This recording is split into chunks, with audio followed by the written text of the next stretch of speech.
WhatsApp guys, വീണ്ടും അതിമനോഹരമായ പുതിയൊരു വീഡിയോയിലേക്ക് നിങ്ങൾക്ക് എവർക്കും ഗായ്സ് സ്വാഗതം. അപ്പോൾ ഗായ്സ്, നമ്മളിന്ന് വീഡിയോയിലേക്ക് നോക്കാൻ പോകുന്നത് മഹാനഗരം 1992 മമ്മൂട്ടി ചിത്രത്തിലെ ഹിറ്റടിച്ച മഹാനഗരം എന്ന ചിത്രത്തിന്റെ അനാലിസിസും കാര്യങ്ങളാണ് നമ്മളിന്നിവിടെ നോക്കാൻ പോകുന്നത്.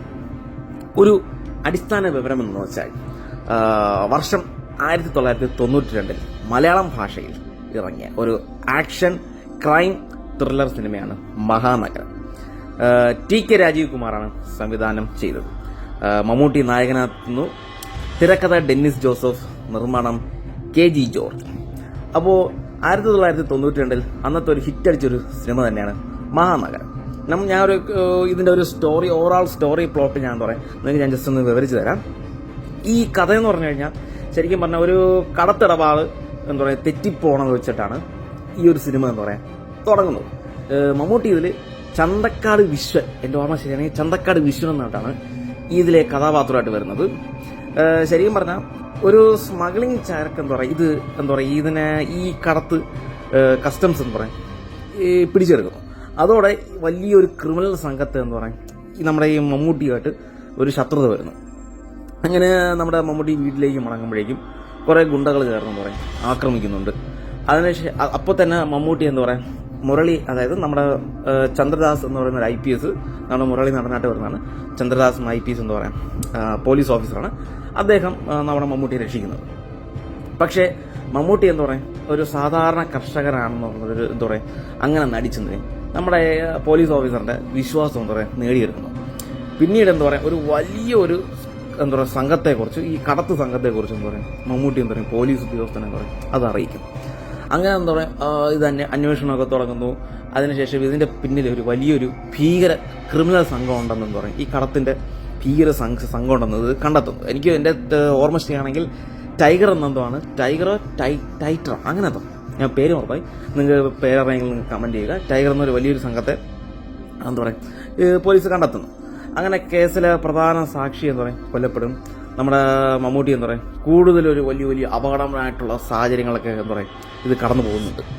അങ്ങനെ പിന്നെ നമ്മുടെ അതായത് മമ്മൂട്ടി തന്റെ പഴയ പ്രണയം അതൊക്കെ കണ്ടെത്തുന്നു. അങ്ങനെ ഓവറോൾ നല്ലൊരു ഹിറ്റടിച്ചൊരു പടമാണ്. തീർച്ചയായിട്ടും നിങ്ങൾ കണ്ടെത്തുക. അപ്പം നമ്മുടെ അനാലിസിസ് എന്ന് പറഞ്ഞു കഴിഞ്ഞാൽ ബോക്സ് ഓഫീസിൽ ഇത് ഹിറ്റാകില്ല എന്നാണ് നമുക്ക് നോക്കേണ്ടത്. ശരിക്കും പറഞ്ഞാൽ ബോക്സ് ഓഫീസിൽ ഇത് പല റിപ്പോർട്ടുകളും പറയുന്നതനുസരിച്ച് ഇത് ബോക്സ് ഓഫീസിൽ തീർച്ചയായിട്ടും ഹിറ്റ് തന്നെയാണ്. അതിന് ഒരു സംശയം വേണ്ട, ബോക്സ് ഓഫീസ് ഹിറ്റാണ്. പക്ഷേ കളക്ഷൻസ് ഒരിടത്തും അന്ന് പറയുന്നില്ല. മറ്റുള്ള സിനിമ വെച്ച് നോക്കുമ്പോഴേക്കും അത് ഈ ബോക്സ് ഓഫീസ് മീറ്റപ്പ് ചെയ്യാൻ ചിലപ്പോൾ ബുദ്ധിമുട്ട് കാണിച്ചിട്ടുണ്ടാകും. പക്ഷേ മുടക്കുമുതൽ തിരിച്ച് കിട്ടി. ഞാൻ പറഞ്ഞ റിപ്പോർട്ട് അനുസരിച്ചാണ് ഞാൻ അത് പറയുന്നത്. മുടക്കുമുതൽ തിരിച്ച് കിട്ടിയിട്ടുണ്ട്. അതുപോലെ തന്നെ എത്ര ദിവസം ഓടിയിട്ടുണ്ടെന്ന് ചോദിച്ചു കഴിഞ്ഞാലും ഇതൊരു 100 ദിവസം ഓടിയിട്ടുണ്ടെന്നാണ് കണക്ക്. 100 കൂടുതൽ ദിവസം ഓടിയിട്ടുണ്ടെന്ന് കണക്ക്. കാരണം എന്ന് വെച്ചാൽ ഞാൻ മുമ്പും പല ഷോർട്സിലൊക്കെ ഞാൻ പറഞ്ഞിട്ടുണ്ട്. എന്ന് വെച്ചാൽ പണ്ടത്തെ ബോക്സ് ഓഫീസ് കൾച്ചർ എന്ന് പറഞ്ഞു കഴിഞ്ഞാൽ എന്താണ് ബോക്സ് ഓഫീസ് കൾച്ചർ? എത്ര ദിവസം ഓടിയെന്നാണ്, എത്ര രൂപ കിട്ടിയെന്ന് ആരും നോക്കത്തില്ല. തിയേറ്ററിൽ എത്ര ദിവസം ഓടിയെന്നാണ്, അതിനനുസരിച്ചാണ് അവിടുത്തെ ഒരു വാല്യൂ ചെയ്യുന്നത്. അങ്ങനെ വെച്ച് നോക്കുമ്പോൾ ഓക്കെ, ഇത് 100 കൂടുതൽ ദിവസം ഓടിയിട്ടുണ്ട്. പക്ഷേ ബോക്സ് ഓഫീസിന്റെ കണക്ക് ഒരിടത്തും പറയാത്തതുകൊണ്ട് നമുക്കതിന്റെ എക്സാക്ട് നമ്പർ ഒന്നും അറിയാൻ കഴിയില്ല. പക്ഷേ ഹിറ്റ് അടിച്ചിട്ടുണ്ടെന്ന് മാത്രമാണ് പല ഇതിൽ നിന്ന് നമുക്ക് മനസ്സിലാക്കാൻ സാധിക്കുന്നത്. അപ്പോൾ ഇതാണ് ഇതിന്റെ ഒരു ഓവറോൾ ഒരു അനാലിസും അതിന്റെ ഒരു പ്ലോട്ടും. പിന്നെ നിങ്ങൾക്ക് നിങ്ങൾക്ക് എന്തെങ്കിലും കാര്യങ്ങൾ ഇതിനെ കുറിച്ച് നിങ്ങൾ പറയുന്നുണ്ടെങ്കിലോ അല്ലെങ്കിൽ എന്തെങ്കിലും ഡീറ്റെയിൽസിനെ കുറിച്ച് തരാൻ കഴിയുമെങ്കിൽ തീർച്ചയായിട്ടും പറയാം. എന്നെ കൊണ്ട് പറ്റുന്നതനുസരിച്ച് ഈ 2 കാര്യങ്ങൾ, എത്ര ദിവസം ഓടി, ബോക്സ് ഓഫീസ് ഹിറ്റ് അടിച്ചിട്ടുണ്ട്, നമ്പർ കിട്ടിയിട്ടില്ല, 100 കൂടുതൽ ദിവസം ഓടിയിട്ടുണ്ട്.